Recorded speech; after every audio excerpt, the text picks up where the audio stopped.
Hello மக்களே, welcome to RJ Tamil audio novels. நான் தான் உங்கள் ஆர்ஜே. என்னுடைய கதைகளை கேட்டு மகிழ என்னுடைய சேனலை சப்ஸ்கிரைப் செய்து கொள்ளுங்கள். இப்போ வாங்க கதைக்குள்ள போகலாம். கதையின் பெயர் அவனதிகாரம். அத்தியாயம் 84. வெண்ணிலா. கயல், நீ ஏன் இப்போ ஒன்றும் இல்லாத சின்ன விஷயத்தையெல்லாம் இவ்வளவு பெருசு பண்ற? அவளுடைய வீட்டுக்காரருக்கு அவ ஊட்டி விடுறா. இது என்ன அவ்வளவு பெரிய குத்தமா? ஏன் தேவையில்லாமல் எல்லா விஷயத்துக்குமே அவளை நீ குறை சொல்லிக்கிட்டே இருக்க என்றாள் காட்டமாக. கயல்விழி, நீ மட்டும்தான் இந்த வீட்டிலேயே என்னை எதுவும் திட்டாமல் இருந்த. இப்போ நீயும் திட்ட ஆரம்பிச்சிட்டியா? உங்க யாருக்குமே நான் முக்கியம் கிடையாதுல என்றாள் உடைந்த குரலில். வெண்ணிலா, அப்படியெல்லாம் இல்லடி. நீ ஏன் எல்லாத்தையும் தப்பாவே புரிஞ்சுக்கிற? எனக்கு நீயும் தங்கச்சி தான், யாழ்னியும் தங்கச்சி தான். உங்க 2 பேரையுமே நான் ஒரே மாதிரி தான் பார்க்கறேன். நீயே ஏன் உன்னை பத்தி இப்படியெல்லாம் தாழ்த்தி பேசிக்கிற? நாங்க யாருமே உன்னை அப்படி வேற மாதிரி பார்க்கல. கயல்விழி, உங்க எல்லாருக்குமே நான் லவ் பண்ணி ஓடி போயிட்டேன்னு என் மேல கோபம். அதனால்தான் என்னை நீங்க இன்னும் முழு மனசா ஏத்துக்காமல் இப்படியெல்லாம் நடந்துக்கிறீங்க. அது மட்டும் இல்லாமல் நீயும் யாழ்னியும் நல்ல வசதியான மாப்பிள்ளையை கல்யாணம் பண்ணிக்கிட்டு சந்தோஷமா வாழுறீங்க. ஆனா என்னோட வீட்டுக்காரருடைய குடும்பம் அப்படி ஒன்றும் வசதியான குடும்பம் இல்லையே. சொந்த வீடு கூட கிடையாது. அதனால்தான் என்னை யாருமே மதிக்க மாட்டேங்கிறீங்க என்று படபடவென தன் மனதில் இத்தனை நாட்களாக வைத்திருந்த வருத்தம் மொத்தத்தையும் கொட்டினாள். யாழ்னி கயல்விழியின் கையை பிடித்தவள், அக்கா, நீ ஏன் இப்படியெல்லாம் பேசுற? நீ நினைக்கிற மாதிரி எல்லாம் உன்னை யாரும் நாங்க பார்க்கல. பாரு, நம்ம 3 பேரில் நீ தான் காதலிச்சு கல்யாணம் பண்ணியிருக்க. உனக்கு பிடிச்ச வாழ்க்கை அமைஞ்சிருக்கு. வெண்ணிலாக்காவுக்கு படிக்கணும்னு ஆசை இருந்துச்சு. ஆனா அப்பா அதை நிறுத்திட்டு அவளுக்கு கல்யாணம் பண்ணி வச்சாரு. அவளும் அந்த வாழ்க்கையை விருப்பப்பட்டு ஏத்துக்கிட்டு வாழ ஆரம்பிச்சிட்டா. எனக்கு என்னுடைய நிலைமையை நான் சொல்லி உனக்கு தெரியணும்னு இல்லை. உன்னோட கல்யாணத்துக்காக நான் ரெடி ஆகினேன்கா. ஆனா அன்னைக்கு எனக்கே கல்யாணம் நடக்கும்னு நான் சத்தியமா எதிர்பார்க்கவே இல்லை. நான் கனவுல கூட இப்படியெல்லாம் யோசிச்சதே கிடையாது. எத்தனை நாள் எனக்கு கல்யாணம் ஆன பிறகு கூட அவர்கிட்ட பேச முடியாமல் கஷ்டப்பட்டு இருக்கேன் தெரியுமா? அக்காவுக்கு பார்த்த மாப்பிள்ளையை சந்தர்ப்ப சூழ்நிலையால் நம்ம கல்யாணம் பண்ணிட்டோமே, எப்படி அவரை என்னுடைய கணவரா பார்க்க முடியும் என்று எத்தனை நாள் நான் மனசுக்குள்ளேயே புழுங்கி இருக்கேன்னு உனக்கு தெரியுமா? ஜீவா மாமாவை எப்படி வெண்ணிலா அக்காவுக்கு பார்த்த மாப்பிள்ளையா நான் பார்த்தேனோ அப்படிதான் இவரையும் உனக்கு பார்த்த மாப்பிள்ளையா நான் பார்த்தேன். கடைசியில் எனக்கே அவர் கூட கல்யாணம் நடக்கும்னு நான் கனவுல கூட நினைச்சு பார்க்கலக்கா. நடந்த எல்லாமே ஏதோ கனவு மாதிரி நடந்துடுச்சு. கல்யாணம் ஆன பிறகு கூட பல நாள் நடந்தது எல்லாமே கனவா இருக்கக்கூடாதா என்று நான் நினைத்து ஏங்கியிருக்கேன். ஸ்வேதா கல்யாணத்துல தான் அவர் என்னை விரும்பி கல்யாணம் பண்ணியிருக்காருன்னு தெரிஞ்சுக்கிட்டேன். அது வரைக்கும் உனக்கு பார்த்த மாப்பிள்ளையை அவசரத்துல எனக்கு கல்யாணம் பண்ணி வச்சுட்டாங்களே என்று நான் ரொம்ப கவலைப்பட்டு இருக்கேன்க்கா. என்னால் அவரை என்னுடைய கணவரா யோசிக்க கூட முடியாமல் தவிச்சிருக்கேன். ஸ்வேதா கல்யாணத்துல உன்னுடைய லைஃப் செட்டில் ஆனதை பார்த்ததுக்கு அப்புறம்தான், இவர் என்னை விரும்பி கல்யாணம் பண்ணியிருக்காருன்னு தெரிஞ்சதுக்கு அப்புறம்தான் கொஞ்சம் கொஞ்சமா நான் இவரை கணவராகவே ஏத்துக்கிட்டேன் என்று கூறி முடிக்கும் பொழுது யாழ்னியின் கண்களில் கண்ணீர் சுரந்திருந்தது. யாழ்னியின் வார்த்தைகளை கேட்ட பிறகே வெண்ணிலாவிற்கும் கயல்விழிக்கும் யாழ்னியின் உணர்வு புரிந்தது. அக்கா இல்லை என தங்கையை திருமணம் செய்து வைத்து விட்டனர். அப்பொழுது இருந்த சூழலில் இவர்களின் குடும்பத்தினருக்கு திருமணம் நடக்க வேண்டும் என்று மட்டுமே தோன்றியது.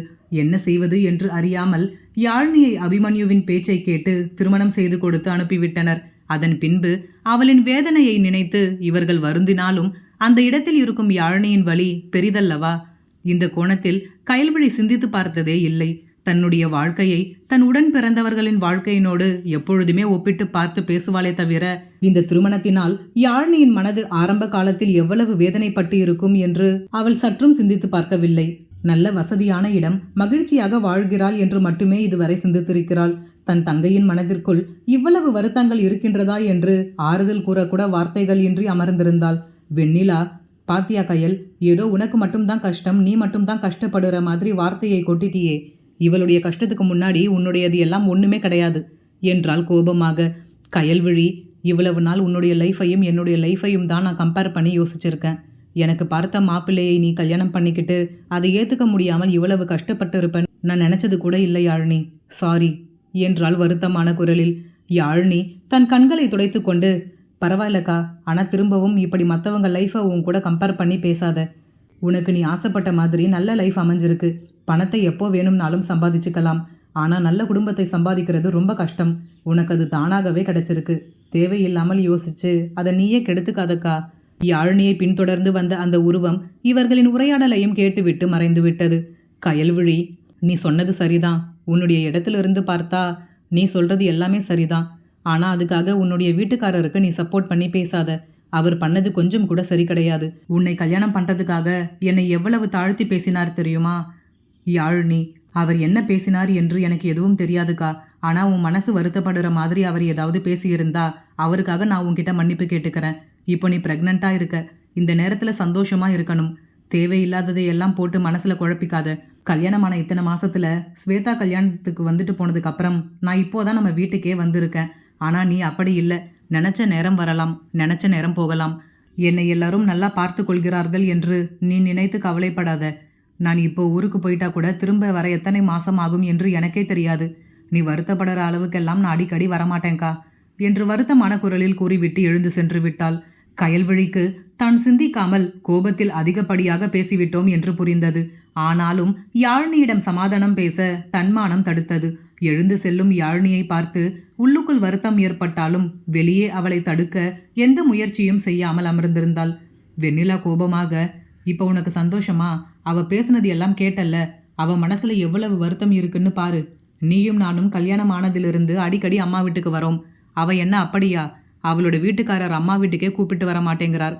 இப்போ கூட ஏதோ கோவிலுக்கு போகணும் என்பதற்காக தான் கூப்பிட்டு வந்திருக்கார். அந்த வேலை முடிஞ்சதும் திரும்ப கூப்பிட்டுட்டு போயிடுவார். அதுக்கப்புறம் அவ சொன்ன மாதிரி தான்.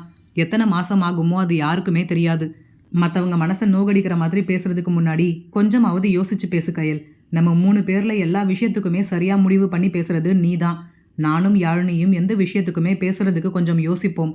ஆனா நீ அப்படி கிடையாது. தைரியமா எல்லாத்துக்குமே முடிவெடுத்து பேசுவ. ஆனா இப்போல்லாம் நீ ரொம்ப மாறிட்ட கயல். பழைய மாதிரி இல்லை. எதுக்கெடுத்தாலும் கோவப்படுற. நீயே உன்னை ஏன் தாழ்த்தி நினைச்சுக்கிறன்னு எனக்கு புரியல. யாழ்னி சொன்னதுதான் நானும் சொல்றேன். உனக்கு கிடைச்சிருக்கிற நல்ல வாழ்க்கையை நீயே குறைச்சி எடை போடாத. பணத்தை எப்போ வேணும்னாலும் சம்பாதிச்சுக்கலாம். நீயே தனியா உட்காந்து நல்லா யோசிச்சு பாரு. நீ எவ்வளவு மாறி இருக்கன்னு உனக்கே தெரியும். நீ திரும்ப எங்களுக்கு பழைய கயலா வேணும். இந்த புது கயல் எங்களுக்கு பிடிக்கல என்று விட்டு எழுந்து சென்று விட்டாள். கயல்விழிக்கும் தற்சமயம் இந்த தனிமை தேவைப்பட்டது. அவசரப்பட்டு வார்த்தையை விட்டுவிட்டோமே, இதனால் அவளின் மனது எவ்வளவு வேதனைப்பட்டிருக்கும் என்று தன் தவறை உணர்ந்தவள் இனி இப்படி தேவையில்லாத பேச்சை பேசக்கூடாது என்று முடிவெடுத்தாள். யாழினி இவ்வளவு நாட்களில் யாரிடமும் கூறாத விஷயத்தை தன் அக்காக்களிடம் கூறிவிட்டு வந்திருக்கிறாள். உடன் பிறந்தவர்களிடம் தன் மனதில் இருக்கும் விஷயத்தை பகிர்ந்து கொண்டதில் அவளுக்கும் சற்று மனதிற்கு ஆறுதலாக இருந்தது. அப்பொழுது அவளின் செல்போன் இசைக்க அதை எடுத்து பார்க்க ஸ்வேதா தான் அழைத்திருந்தாள். ஆர்வமாக போனை அட்டன் செய்தவள் தன் காதில் வைத்தபடி, ஹலோ ஸ்வேதா, எப்படி இருக்க?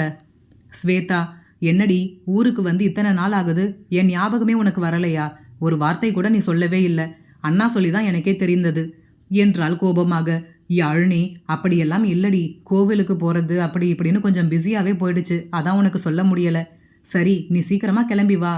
ஸ்வேதா, சீக்கிரம் கிளம்பி வானா எப்படி வர்றது? என் வீட்டுக்காரர்கிட்ட கேட்டுட்டு வரேன். யாழினி, சரிடி, கேட்டுட்டு வா.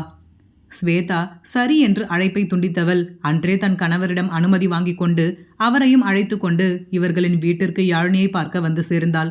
ஸ்வேதாவின் திருமணத்திற்கு வந்தது. அதோடு இன்றுதானே இவர்கள் சந்திக்கிறார்கள். திருமணத்திலும் மணமகள் என்பதால் ஸ்வேதாவால் அதிக நேரம் யாழினியுடன் செலவிட முடியவில்லை. மேலும் திருமணத்தில் ஏற்பட்ட பிரச்சனையினால் யாழினி உடனே கிளம்பும்படி ஆகிவிட்டது. அதோடு இன்றுதான் இருவரும் சந்திக்கின்றனர். யாழினியை பார்த்த ஸ்வேதா ஆர்வ மிகுதியில் ஓடிச் சென்று அணைத்து கொண்டாள். ஆனந்தத்தில் கண்கள் கலங்கிவிட்டது. ஸ்வேதா, எப்படி இருக்க?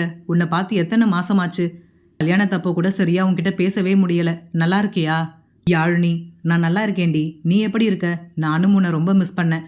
வாங்க அண்ணா, எப்படி இருக்கீங்க என்று ஸ்வேதாவின் கணவரை வரவேற்றாள். ஸ்வேதாவின் கணவர் சந்துரு, நல்லா இருக்கேம்மா. நீங்க எல்லாரும் எப்படி இருக்கீங்க? ஸ்வேதா நீங்க ஊரில் இருந்து வந்திருக்கீங்கன்னு சொன்னா, அதான் விட்டுட்டு போகலாம் என்று வந்தேன் என்று கூறிவிட்டு கிளம்பிவிட்டார்.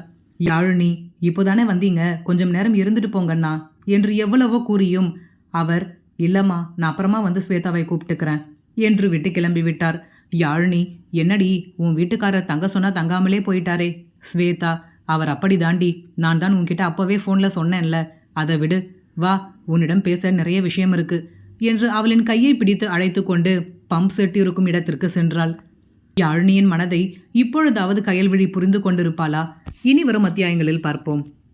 இந்த கதை பிடித்திருந்தால் மறக்காம லைக் பண்ணிட்டு அப்படியே சப்ஸ்கிரைப் பண்ணிடுங்க ஃப்ரெண்ட்ஸ். மீண்டும் அடுத்த அத்தியாயத்தில் சந்திப்போம். நன்றி.